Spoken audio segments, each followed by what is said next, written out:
Je suis donc jardinier paysagiste depuis une vingtaine d'années. J'ai travaillé 7 ans chez un patron qui faisait que de la création de jardin. Donc on faisait que du jardin, du joli jardin de création. Donc ce qui m'a donné envie aussi de me mettre à mon compte et de pouvoir créer, de vivre avec le client leur jardin. Comme formation, j'ai un bac et un BTS en jardin et espace vert, et puis j'ai même enseigné pendant un an à des BEP et des bacs. Donc je me suis installé en 1999, il y a 8 ans. J'ai attaqué, donc j'étais sur l'Est lyonnais, où je suis resté 3 ans.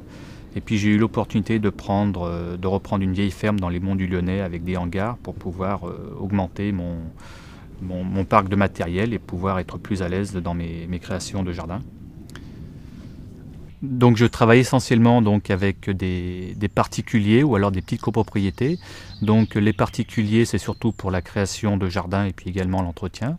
Et puis l'entretien également pour des copropriétés qui m'assurent un petit volant d'affaires sur toute l'année.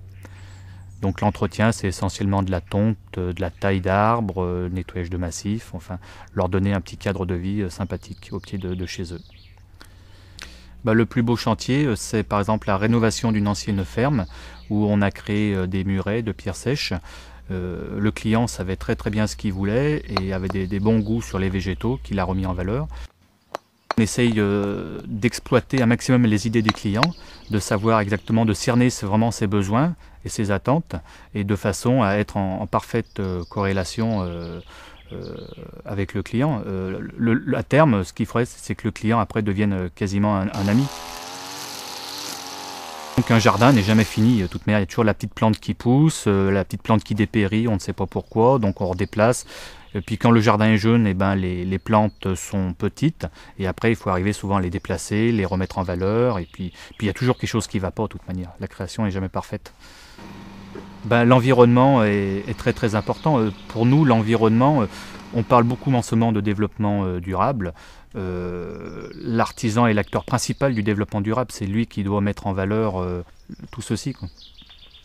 Tout ce qui est au niveau de la création au début de la création et de la plantation des plantes, on utilise essentiellement des engrais naturels, donc soit de la cornaille, et puis du fumier déshydraté, et puis beaucoup de compostage. Donc j'essaye de recycler un maximum mes déchets verts, donc je les trie en 2 catégories. Une catégorie que j'utilise en plaquettes de bois pour le chauffage et l'autre partie que j'utilise en compostage. Ce compostage, je le réutilise à 100% sur mes chantiers. Et donc ça permet de recréer une couche d'humus sur le sol. L'avenir, moi je suis optimiste de nature, donc je le vois très bien. C'est vrai que depuis les années 60, le métier a beaucoup évolué et les écoles se sont créées pour la formation de jeunes. Personnellement, j'ai un apprenti que je souhaite embaucher certainement l'année prochaine.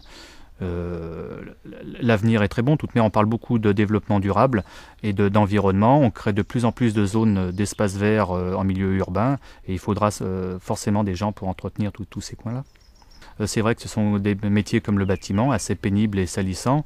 Beaucoup de jeunes sont peut-être mal orientés et je pense qu'au niveau des formations, il y a beaucoup de jeunes qui ne restent pas après dans leur milieu. Et c'est très dur d'arriver à les garder. C'est vrai qu'on regarde dans les équipes d'espace vert, des jeunes de moins de 30 ans, on en voit quelques-uns, au-delà de 30 ans, on en voit presque plus, si ce n'est que le conducteur de travaux. Donc les gens ne restent pas forcément longtemps dans le métier.